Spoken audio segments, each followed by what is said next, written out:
Strive and Thrive is a collection of discussions featuring guests from various fields, focused on guiding entrepreneurs in creating businesses that excel in every aspect: people, planet, and profit.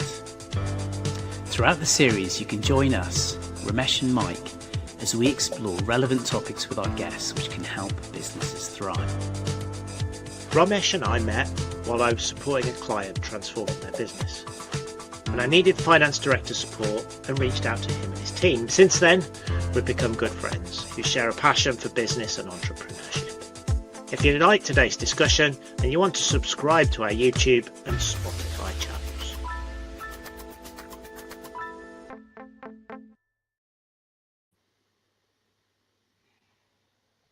Hello everyone, and thank you for joining us as we reflect on the past year on Strive and Thrive and explore what lies ahead for us in 2026. For me and for us, it's been an incredibly fascinating year for Strive and Thrive. We've had the opportunity to meet lots of super interesting people, and we'll touch on that in today's episode.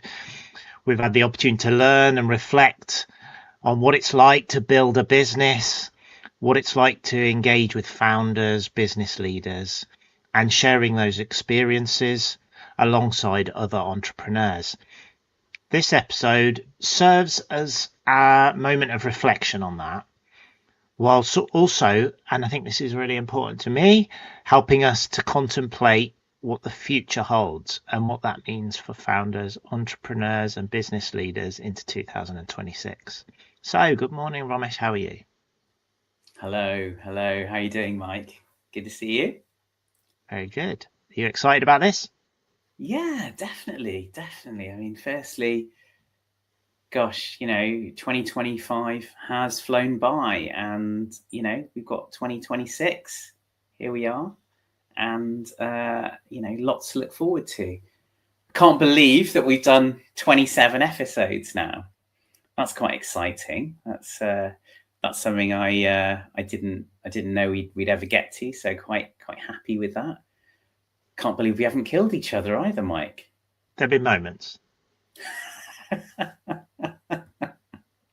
No, it's been great. It's been really fun. It's been a really fun year, and I'm talking about 2025, of course. So many great learnings from my perspective.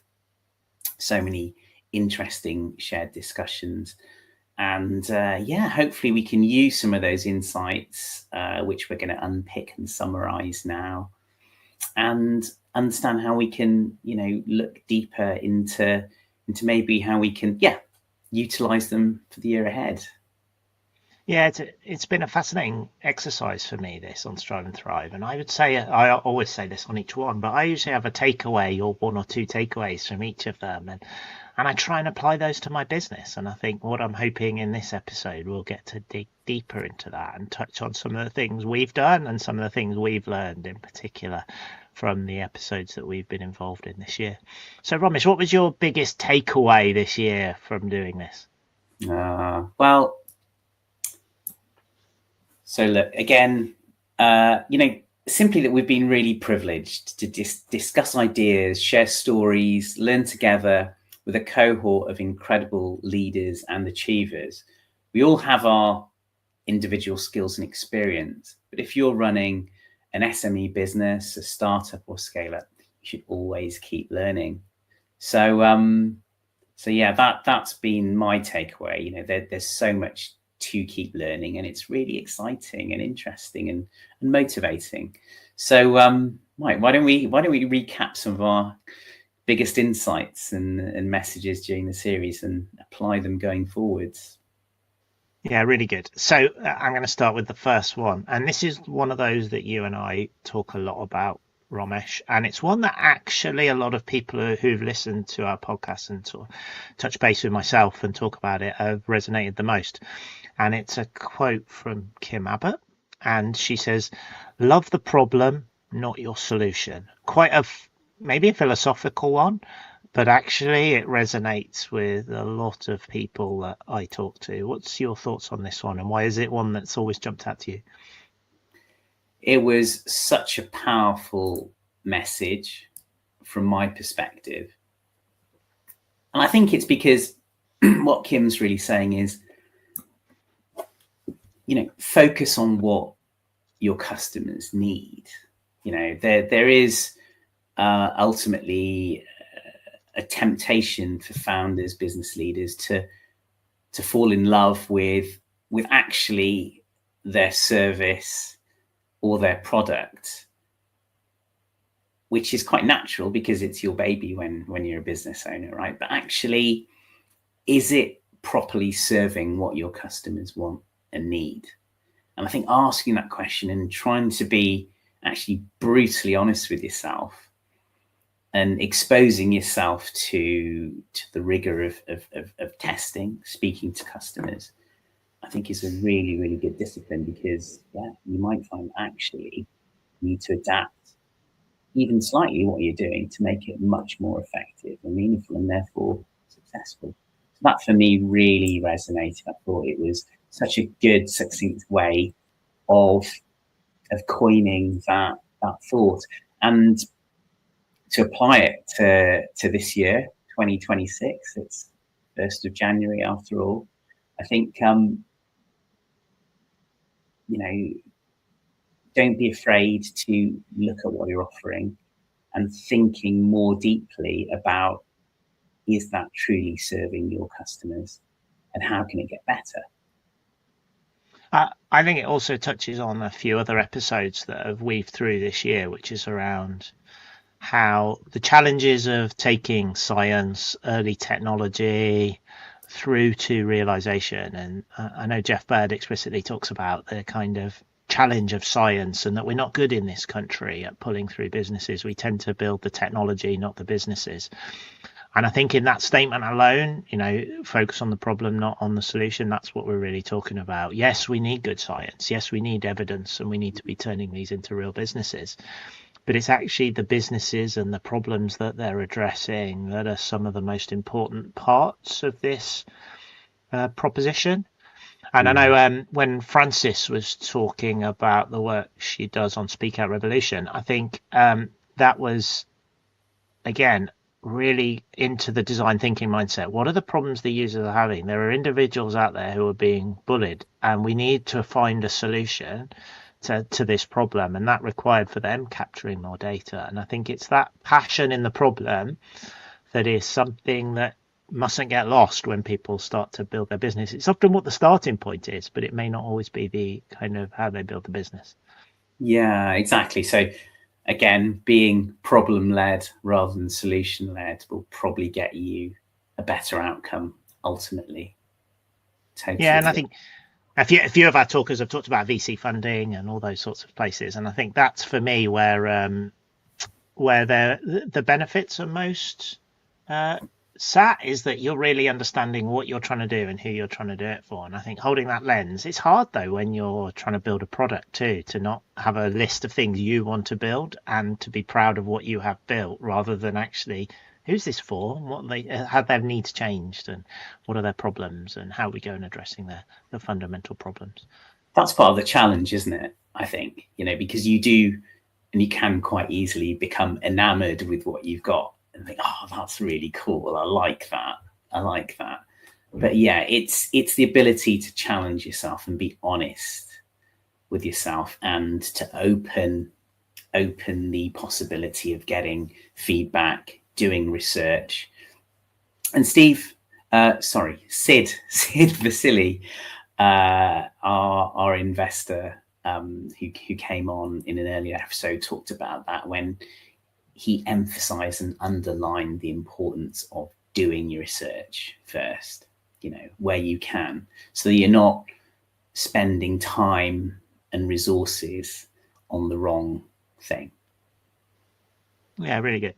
And I'm going to move on to another one that sort of aligns to this, but takes you in a different space. And this is probably my biggest takeaway this year, and learning and phrase that I've used that I've not used before.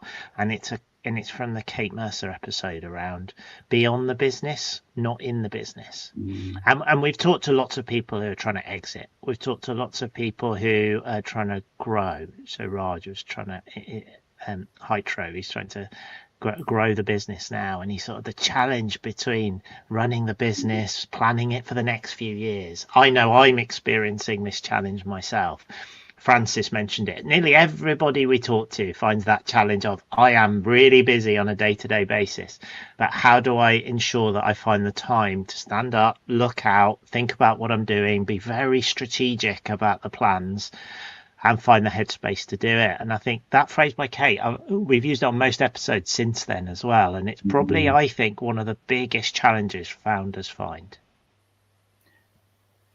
I couldn't agree more, and I totally empathize with it, right? Because I mean, yeah, you're well, what I find personally and what I see with lots of businesses, you're just running. You're sprinting all the time, and you're focusing on what you're doing day to day. And that's really, really important. But you must also, at times, and as regular as you can, take a pause, take a breath, and take a step back, look at the bigger picture. Because if you're not doing that, you'll miss so much. This is actually a great time of year for me personally to take that pause. I like the Christmas and kind of early New Year period because it tends, certainly for my business, to be a little bit quieter. Obviously, it's a great and important time to recharge your batteries, and I think it's important for founders to look after themselves and recharge and freshen up a little bit. But also to, when you're not in the midst of the chaos, just look back, take that helicopter view, and understand: are you going in the direction you want to go? What are the milestones? What are the indicators that are showing you that you're on the right path? And for 2026, for this new year, what are you doing? And are you thinking of doing anything differently yourself, or have you done anything differently yourself in the last year? Sort of thinking about that, learning about being more strategic rather than more operational. Are you thinking anything differently for yourself? Either what you've done in the last year or what you're going to do next year? I think I'm going to, looking back at what happened last year, I'm going to carve out more time specifically to ring fence, if you like, a bit more strategic thinking, because it's not just planning ahead, it's actually measuring against that plan. I think. Oh, there's the accountant in you. There it is. Yeah. Sorry. Yeah, it's important, isn't it? Right. I mean, there's no point having a plan if you can't measure against it. You don't know where you are, right? And the part of the power of a plan is it should be realistic and achievable. It should be stretching somewhat. And I've been using this period to set that up for myself and my business this year.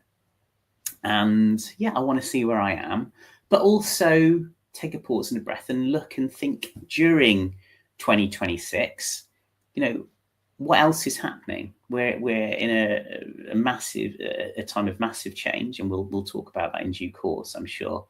But we need to reassess very often, I think, now, and it's important to really understand how critical strategic thinking is.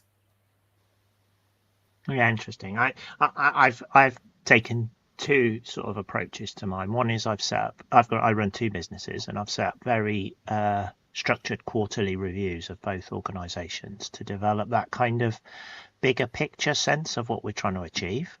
So, which I think has been really helpful as that pause and review to reflect. But I've also carved out tactical time in my diary to really begin to think about that on a day-to-day basis. And I think that being very strategic. I've also really begun to think about, and I think a lot of this has been said by many people we've talked to this year, beginning to think about what your exit strategy is and whether there is one or not, and what that looks like. And if you're going to do it, put the pieces of the puzzle in place earlier than you probably would originally do. I don't know exactly when I'm going to exit, how I'd exit, or anything like that, but begin to actually contemplate that. And in doing so, I've started to realize gaps in the way the business is structured that need addressing now. not in the future. And so I'm beginning to sort of really contemplate those. So I'd say they've directly led to action this year and things I'm going to definitely do in 2026. That's interesting. Yeah, and that's a powerful point, really, because I mean, Chris Maslin touched on that. Andy McNulty touched on that when he talked about exiting his business. Debbie Gilbert, if you remember, talked about that as the first thing that informed her before she set up her business. She was the most proactive of all those people in terms of making decisions. Really interesting. So I think that's key. That's key. And you don't need to have all the answers, but I like what you said there of just thinking about components of that. And I think, that's something that's kind of at the back of my mind as well. But really, it's all accretive, isn't it? So I just want my business to be growing steadily and, following our mission to help our businesses that we're supporting thrive. And the more you grow, the more successful your business can be, the more options you will ultimately have at exit. So that's probably my immediate focus right now. But at the back of my mind, looking at processes, who's doing what, etc., I think is very important for the future. Yeah, I've given you the two that have jumped out to me this year. The one I'm not going to get a direct quote on, but it has come out. I think if we did a buzzword bingo for Strive and Thrive over the last year, one is me saying interesting, but the other one is it is the journey.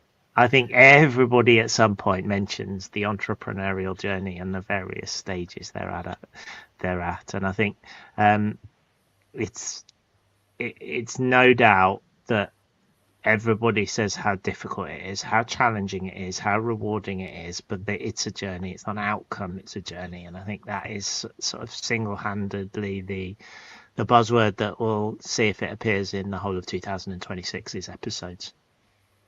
Yeah. One of the things that I really believe in, I think I talked about it in one of our earlier episodes, was actually making sure that you enjoy it. Enjoy the journey itself. Don't just focus solely on the outcome and kind of, I suppose, rely on your happiness based on achieving that outcome, because that might be a long time away and life's too short. I think you've got to be enjoying what you're doing now on the way to the outcome that you desire. And that's one of my focuses and something that I've been thinking about for the year ahead. I want to be working on stuff that I'm extremely passionate about, both with Strive and Thrive and my business, the FD Consultant. And that is an important motivator for me and an important driver. And if you're not enjoying the journey, the question you have to ask yourself is the journey worth it? Yeah, definitely. I think there's been some lovely comments in the last year about everyone sort of saying that, and that it can get difficult, and you're not always going to achieve what you want to achieve, but it's if you keep going that you can do quite amazing things. And it's to enjoy that journey and to enjoy those really little experiences that make it such a rewarding experience being a founder and an entrepreneur. Yeah, that's right. I mean, it's not a bed of roses, and I'm not trying to say that. You're correct. It is very much ups and downs, navigating the challenges, but also I think it's important to recognize the wins along the way. I think our human psychology, our mindset naturally as human beings is to focus on the negatives more than the positives when they come along. And I think that it's important to balance that out. And when you do hit little achievements or medium-sized achievements or big achievements, celebrate them, enjoy them. That's kind of what I'm trying to say. Balance it out and appreciate what you've achieved and what your team has achieved and what you've built together, because you'll find very often it's special and you're underestimating what you've done. And I think there's real power and motivation in that. Well, it's interesting, actually. I was talking to someone the other week about, do you pause and reflect on what you've done over the last year, like we're doing now, really, with Strive and Thrive? And they were like, no, I'm done it. I've run my business for years and I've never done it. And I said, do you not think you should? And we had this long conversation about just reflecting back on the bids you won and the bids you lost, and that day when things were really difficult, but the day things were great. And I was like, some of that is really important to help sort of contemplate I'm going for it again, the journey that you've been on. So yeah, it's a tell us, conversation Romesh. I have. Yeah, it's a conversation I have with my clients, and I'm sure my other consultants as well have with theirs. And it is really important, because otherwise you are constantly weighed down with the challenge. And I think that is a weight. It is a weight, and actually you need release from that. And ultimately, if you're building a business, you are going to achieve bit by bit milestones, achievements. You're going to hit some amazing moments in time, achievements. And I think, yeah, it's good for you. It's good for your team. If you've got a wider team, it might be good for your leadership team to just stop and go, well done, guys. We've done this. Look at what we've done this year. And sometimes when you're in the midst of the storm, you just don't see it. But take that pause, take that step back, and it kind of links into that moment to pause and think strategically. Just appreciate as well, I think is important.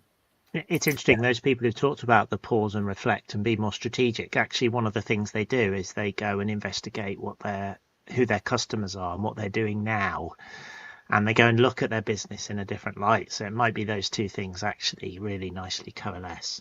Yeah. I want to ask you now, which episodes jump out to you? Which are the ones that you remember the most and have linked to your philosophy?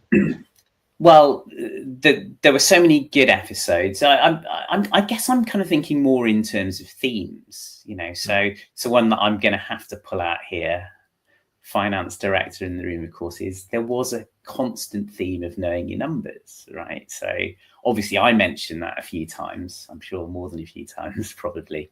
But I remember Claire Butcher made a strong point about that. Debbie Gilbert also said the same thing. Some really good business leaders, and I love hearing that, and it's something that we should all be thinking about as business owners for 2026 and the year ahead. What have you achieved in the last couple of years, last couple of months, in terms of profit, cash flows, all that kind of stuff? What's working, what isn't working? The numbers, if you have them, will show you. They don't lie. They are what they are. And you can use the numbers to plot a path forwards as well, if you've got good historic data and you've got a good understanding of the business. But the numbers help you understand the business better. And my perspective is knowing your numbers helps you identify problems and identify solutions and identify opportunities quicker. That's how I put it. What do you think? Yeah, I agree. I 100% agree. I'm always going to take the mick out of you for being the accountant in the room, but my little secret is I'm a statistician by nature historically. So I've had one of those jobs, so I am numerical by design. But I do think about it a lot. I evaluate my business probably 2 or 3 times a week, checking in, reviewing the numbers. I have key KPIs that I review quarterly, monthly, daily. And I do understand that. And I think one of the areas I see that companies need to think about is when their business is changing, either when you're shrinking or when you're growing. These are points where you need to really think about what your numbers are. And I think, to your point, Claire was really good about how she articulated the fact that it's often when organizations are in change, i.e. found a change, or they've done really well and then suddenly they're not making as much money as they thought they were. In fact, they're probably losing money or relatively. It's those points where you'll suddenly realize it's probably you've lost a little bit of grasp of your numbers, a little bit of grasp on what's going on and the underlying story that's there. And I think that is often what I see with lots of businesses. Yeah. So something I've seen a little bit this year is businesses that are working really, really hard and doing a lot of custom work, client work, really happy with that, but it's not coming through in cash. or not in the way they're expecting it to. And that's, again, where you need to look at the numbers or the data to understand why. What we should avoid doing is being busy fools. It's a term I heard many years ago when I was working in a startup, and I thought it was so powerful, actually, because you've got to be targeted in your efforts. I think, and I think out of your resource. And I think costs are going up everywhere at the moment, aren't they? That's what I'm seeing. Absolutely. That's what other founders are seeing. And that is, what does that mean? Do you increase prices? Do you cut? Does it completely dent your underlying margin? How does that help you grow when your business is changing all the time around you as well? And it's that those things can get lost. But yeah, are you and the team spending time on projects or I don't know, certain income streams which are earning you less, and neglecting those which are much higher in terms of profit and margin and cash flows? And that's the kind of thing that the numbers and the data and the KPIs can help you with. And I think again, that's very informative and can lead you to make better decisions ultimately. I agree. Yeah. I sadly agree with you, Romesh. I do think that's one of the most important things. And I think if founders aren't naturally numerical, they should find someone who is numerical to support them. And I think there's a number of founders we've spoken to who have operational people support them, who are more numerical, so that they're able to keep an eye on it for them, because they may be good salespeople, good builders, good consultants, good software developers. That if numbers aren't your game, find someone to help you do it. Yeah, exactly. Well, do you remember the Peter and Sarah Moles episode? Yeah, that best example, right? I should have come up with that one. Well, no. Well, between us, we'll get there, Mike. So I think surround find a wife who's very numerical, and then you're off. Absolutely, yeah. But surround yourself with good people, internally or externally, and there are good, cost-effective ways to do that. Our businesses help in that way in different areas, but yeah, it's important to have a good team supporting you, because you can't do it all on your own. I think that's the key message. Do you remember the David King episode, Mike, when he talked about the value of time in business? Yeah, it's good, that one, because he has explicitly stated something that everyone has spoken about has not articulated as time. Everyone we talk to talks about, I'm busy, I'm doing operational work, I can't be strategic, I don't spend enough time with customers. And I think what David's kind of said is find ways of really getting rid of the noise in your time. And focus on the things where the value sits. And I've taken that away, and I've used that directly with my business recently and cut back some areas where we were wasting time. We're trying new tools to save time, one of which we've just scrapped because it doesn't save time. It saved a bit of time, but not enough to make a difference for the team. So we just said, get rid of it. But we're trying anything to build ways of becoming more efficient as a business and save effort that's been there before. That's excellent, and that's a really good thing to think about for the year ahead. Dave's key message, or one of them, was certainly eliminate the mundane, and not just at leadership level, but across the business. We're all doing tasks which aren't particularly exciting as a proportion of what we do. Do we need to do them? Question number one. If you don't, stop doing them. And I'm really glad to see, Mike, that you've done that. I've done that as well in my business. I'm really trying to focus on just what's important and what's most beneficial to the success of the business. I think that's critical. So you can eliminate some stuff, but you can also obviously automate with all the technology, etc., that's out there, certain things. And it's really insightful what you've just said, that sometimes a solution doesn't make that much difference, in which case get rid of it as well. Eliminate the new solution. We tried a fancy new solution and we found people were better, Humans Okay. were better at doing it. It was more flexible. Yes, there were marginal gains in terms of time, but not enough to merit the benefits or risks to the organization. So we didn't bother. So taking it I, out. I say this highly reluctantly, but I love that. I love that insight. That's an insight you don't often hear.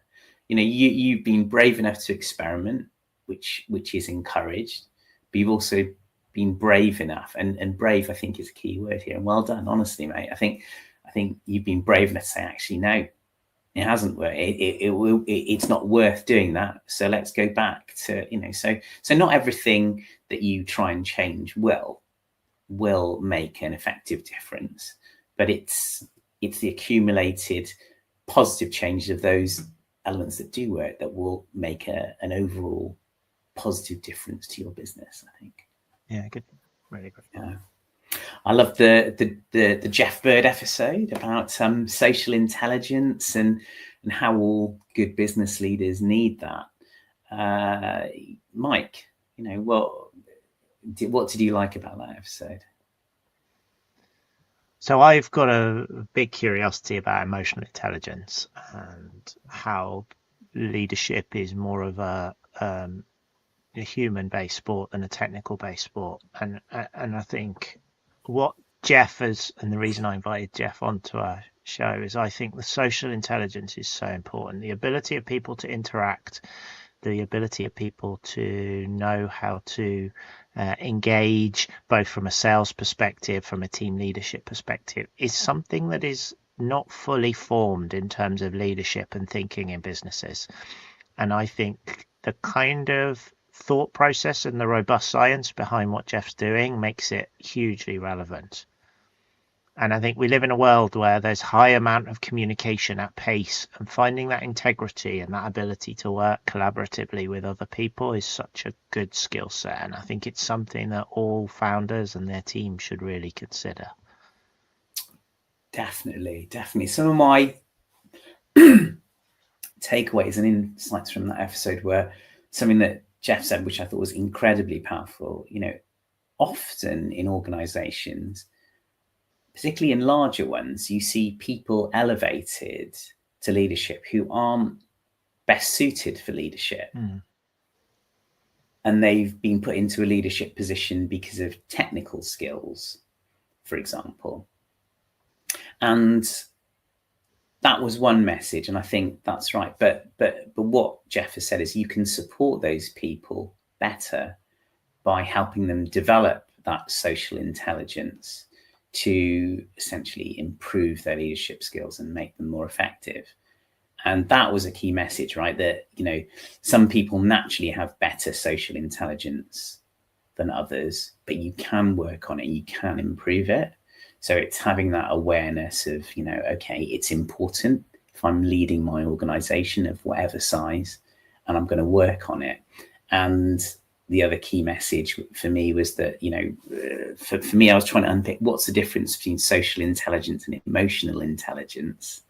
And I see social intelligence as a part of emotional intelligence, but it's the part that's maybe more measurable, the way you interact with people. We had a discussion afterwards, Mike, and you gave me that kind of thought as well. So yeah, if you're leading a business, whether it's a one-man business or whether it's a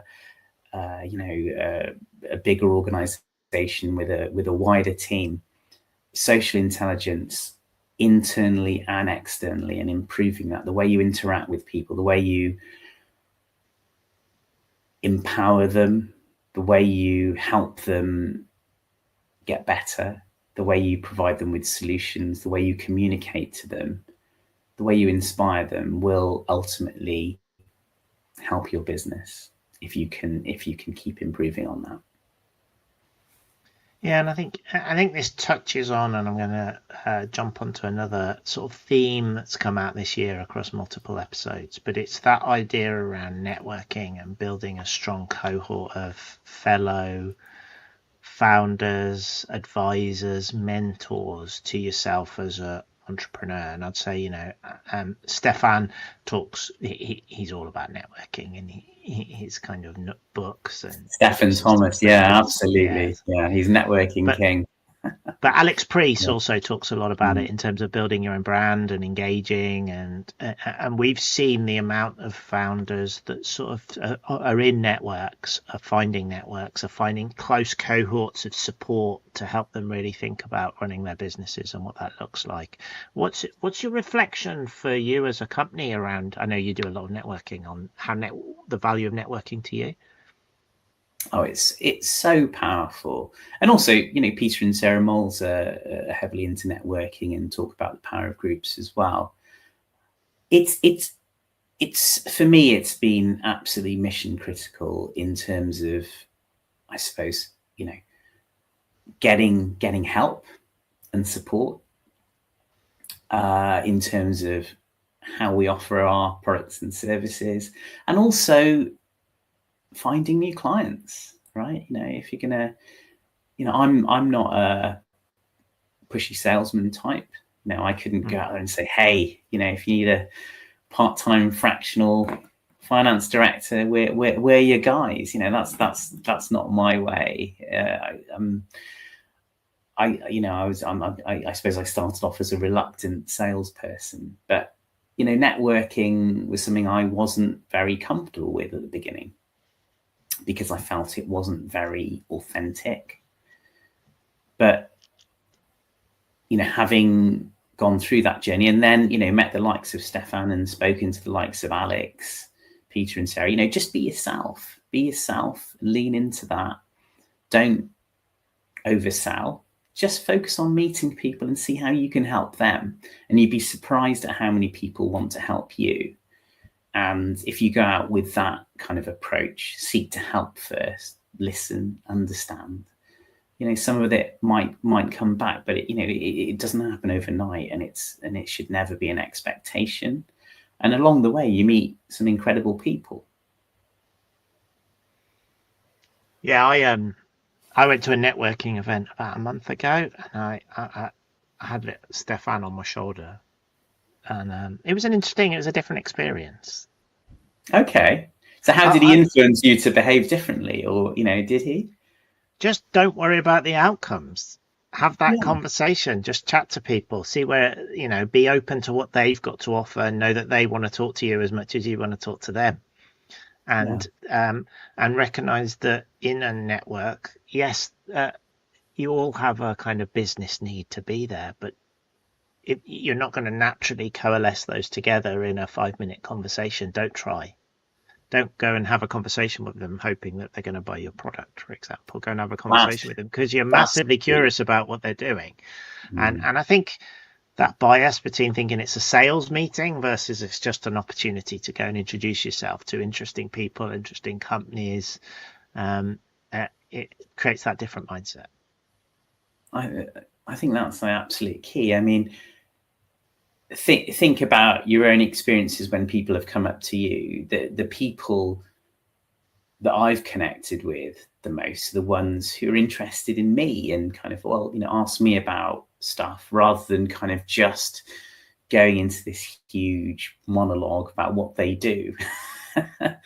It's a little bit of a turn-off. It's quite self-interested, and I just think everyone's got their different set of values, but I like to listen, understand, and explore, and that's a good way to approach networking, I think. And if you do it authentically and you're comfortable in your own skin, you can meet some fantastic people, make connections, have no expectations. But again, if you seek to help first, then over time stuff will come back to you. And it's not a quick game, I would say, but it's a powerful and it's a rewarding thing to do. How do you think you've changed with your networking? What's been the effect on Romesh from doing all the network that you're involved in? Right, good question. Personal question now, come on. Yeah, well, look, I think, when I started my business, I didn't really enjoy networking. I'm a people person. I like people and I like meeting people, but in a corporate environment, and that's how I viewed networking events, it's like, oh gosh, I'm gonna have to meet these people, and and kind of play a professional role, if you like. Whereas now my focus, I'm just myself. And I want to go in and, one of my passions, and it's a shared passion you have, is learning and curiosity. And I think people have so many deep insights and experiences at all levels to share. And I'm trying to unpick and unlock that. And I find the most interesting people I meet are the ones who are interested in what I'm doing. They're asking me questions, but then they, as part of that conversation, I'll do the same with them. And often I'm listening, first to them.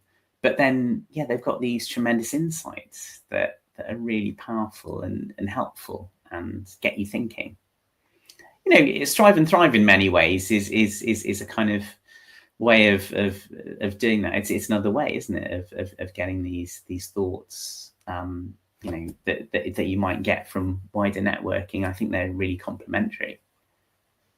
Yeah, it's one of the reasons we've gone for this format, isn't it? To kind of be able to talk to individuals, to understand who they are, why they do what they do, and what they've learned from doing it. And and for me, that's been the surprising, and maybe this will be my insight at the end now, but it's been the surprising insight for me this year is how much you can learn from just understanding people's honest journeys and what they've really done and what they've really found out, warts and all. Yeah. So one of my targets or one of my objectives for 2026 is to keep that networking up, to keep, I think networking is something that you should just keep working at, keep building.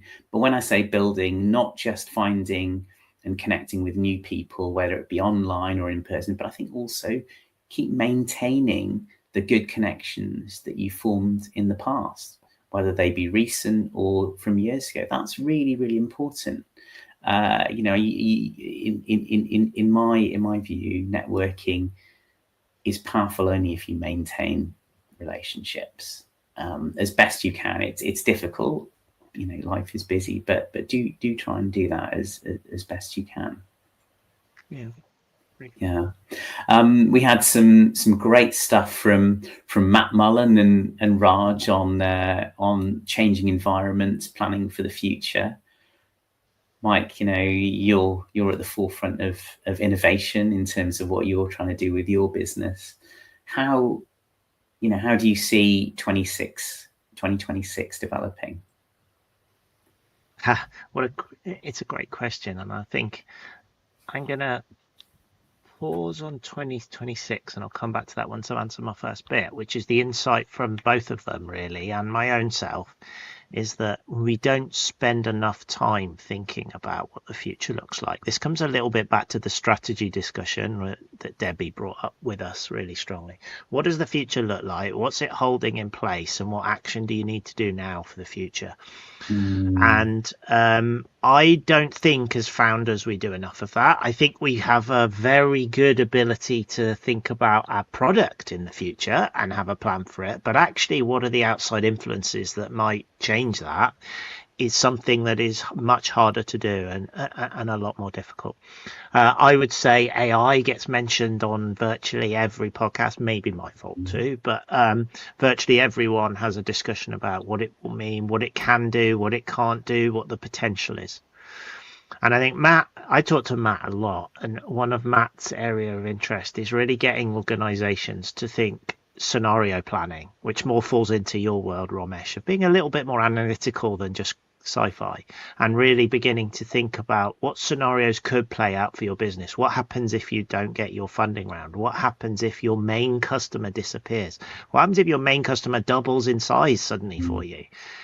Thinking about these things allow you to begin to really contemplate what 2026 looks like as a business and be able to not panic, but actually reduce the residual risk, reduce the risk on your business, and really begin to think about next year. And if you think about 2026, if I talk about my own company, we're heavily investing in one business and we're growing revenue in the other. And for me, they're both very different, and I've got to prepare them in different ways. And I'm asking different questions. On one of them, it's what's the market, what's the customer landscape, what's the value chain, what's happening in the US, in Europe, and how that could impact my business, and what are the things I might need to do. Whereas in the other half of my business, it's what are some of the economic changes. We did a budget special. What will that do for my businesses? And I think it's being able to think about those scenarios, map those scenarios out, and begin to contemplate them. I think people often assume there's going to be one future rather than potentially a multiple set of futures, and to begin to really think about the scenarios that could play out and the impact on your business. No, I love that. I love that. And you know, that can be scary. That can be a scary thing to do, right? But remember that you can have multiple scenarios. You can have your you know, your base case, you know, what happens if things tick along? What's maybe a negative scenario, a kind of slightly more downbeat, you know, path forwards, and what's a better path forwards? You've given some good examples there, and of course, the more you think about them in advance, the more you're able to adapt and flex if and when you are moving from scenario to scenario. And you won't get any of them perfectly right. It's not about that. The whole point is the exercise gets you thinking, and I suppose ultimately finding levers to push and pull to help the business move into the right scenario that you want. And what do you think some of the biggest factors that will affect companies in 2026 that they should be thinking about, Romesh? Yeah, so I mean, you've covered, I think, the big one, AI, which we've covered and talked about a lot this year, and quite naturally, you know, it's huge, isn't it? The impact it's going to have on the business world and wider society, and is having on the business world and wider society, is massive. You can't ignore it, and I think it's the businesses that embrace it and keep abreast of it, but also utilize it properly, are going to be the businesses that do really well. And it's really hard, isn't it? Because we're in an era of humanity where change is happening faster than ever before. It's unreal. I mean, the AI models out there are improving on, you know, noticeably on a weekly basis. I had a client speak to me about that the other day, and it's absolutely true. I think, you know, keep it simple. You know, your job as a business owner isn't to know everything about AI. You know, what I'm trying to do is keep abreast of the important changes. And a great way to do that is David Slolley's weekly newsletter, for example, which he talked to us about, where he summarizes, you know, I loved how he split it between news, truth and lies, and, you know, stuff that's just, you know, just way out there, you know, sci-fi, whatever. And actually that's a good way of keeping abreast of stuff. I think, to your point, you know, now and previously, experiment, but don't spend all of your time. You know, one of the points David made was don't spend all of your time thinking about AI. You know, just get stuck in, have a little bit of an experiment, be in control of that process, and understand if that outcome is going to be positive. So that's a big one. I think, you know, we're in a period of, well, slow growth, really, aren't we, in terms of the wider economy? And I'm not just talking about the UK. I think, you know, many countries are facing similar challenges. And I think understanding again how best to support your customers will really inform your business and help you, you know, kind of navigate that path to success ultimately. Yeah, I think I'm going to touch on something you talked about with AI, and I think what we've learned as a business, we have a couple of AI products, and they're quite effective, and they've saved significant amount of time, and we're keeping them as internal tools because they're making us more efficient. And we're in that debate: do we start selling these because of the value? But as we're developing these products, what we're finding, and we keep reviewing them as a team, and we're like, actually, we can build them faster and faster and faster because of some of the capability out there. But also, in that sense, we can be disrupted as quickly.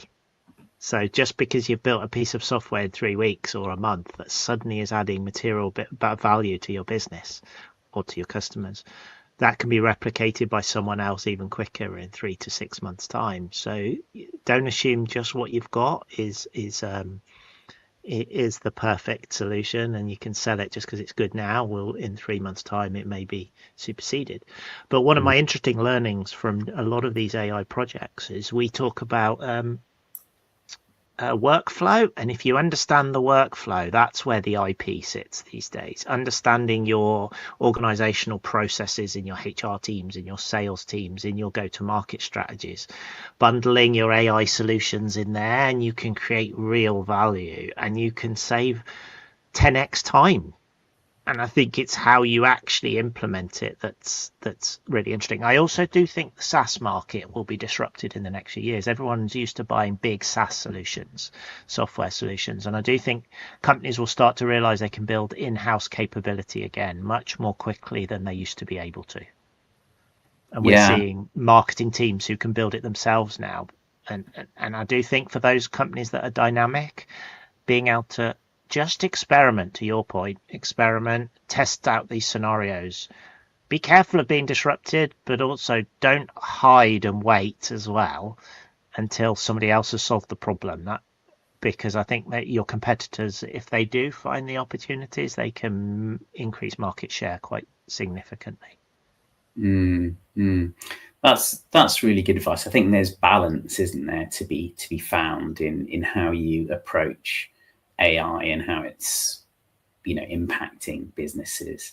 And I think do experiment, do assess, but spend a little bit of time on it, but don't let it consume you, and don't let that be your sole focus. The business is your focus, and AI, I think one of the messages, wasn't it, was AI is a tool to help you. It's not necessarily the overarching solution. So think about it that way, and potentially blend that in with your strategy and thoughts for 2026 as well. I mean, if I think about how my business, the FD Consultant, is going to focus on helping clients, we're going to look at AI solutions, continue to do that, keep abreast of them, see if there are ways we can bring them in. But if certain processes are working well that don't need tinkering with, that's fine. Keep those going, and focus on the areas where you can make a significant gain. It's you want to look for areas where you can make a big win, don't you? That's the key, I think. And then experiment there, and then try certain things. I think. My plan ahead, I'm going to ask you this question, Mike, in a second, for your businesses. I mean, for me, we've got a couple of focuses. Obviously, the FD Consultant, as I said, supporting our clients effectively, helping their businesses thrive, and keep building and strengthening our relationships with those businesses. And for the FD Consultant specifically, we want to keep growing as a business and the community of great FD consultants, and stay true to our values and not be distracted from that mission. And, we want to be providing high quality FD support to SME businesses, startups and scale ups, and add value beyond the numbers, because I think that's what everyone should be doing in their businesses.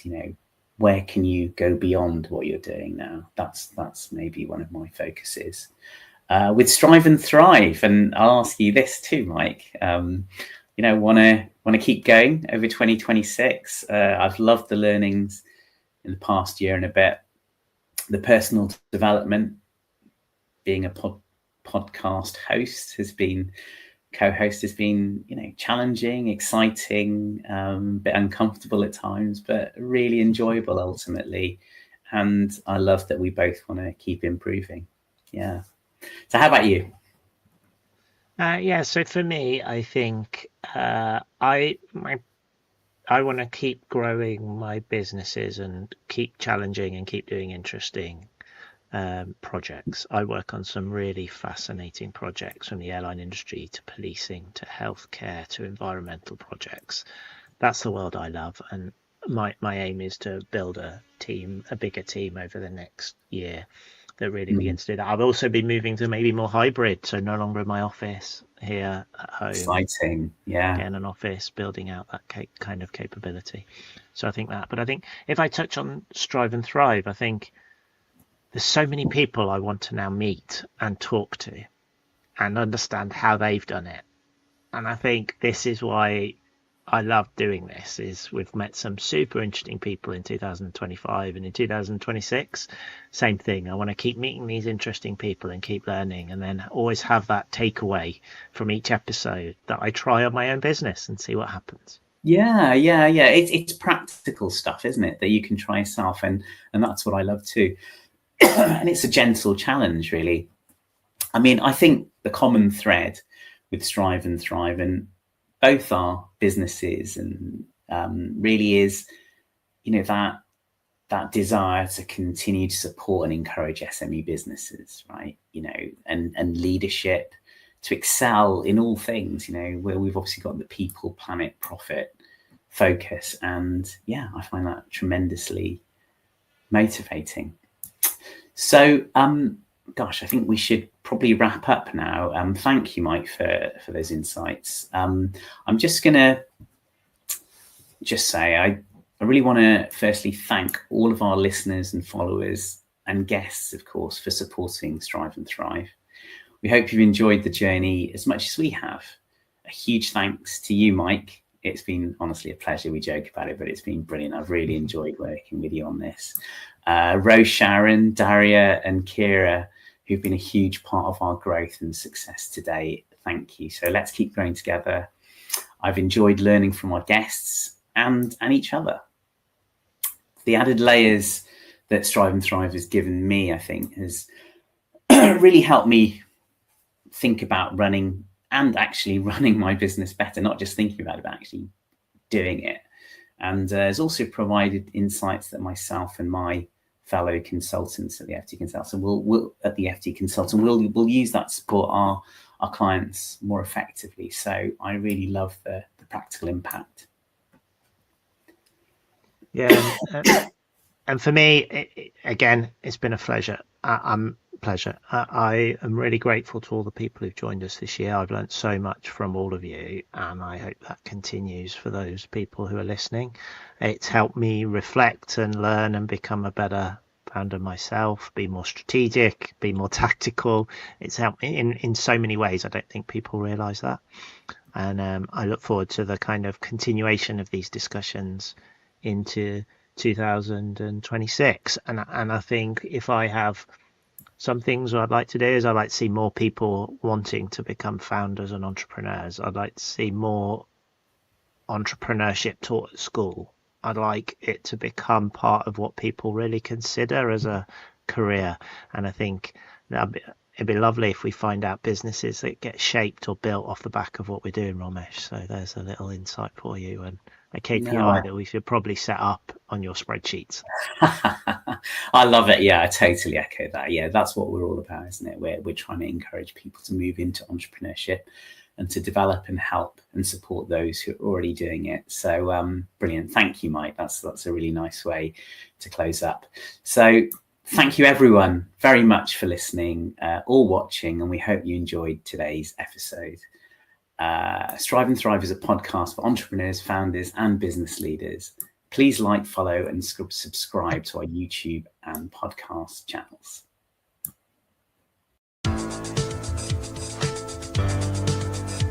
Thank you for listening to Strive and Thrive.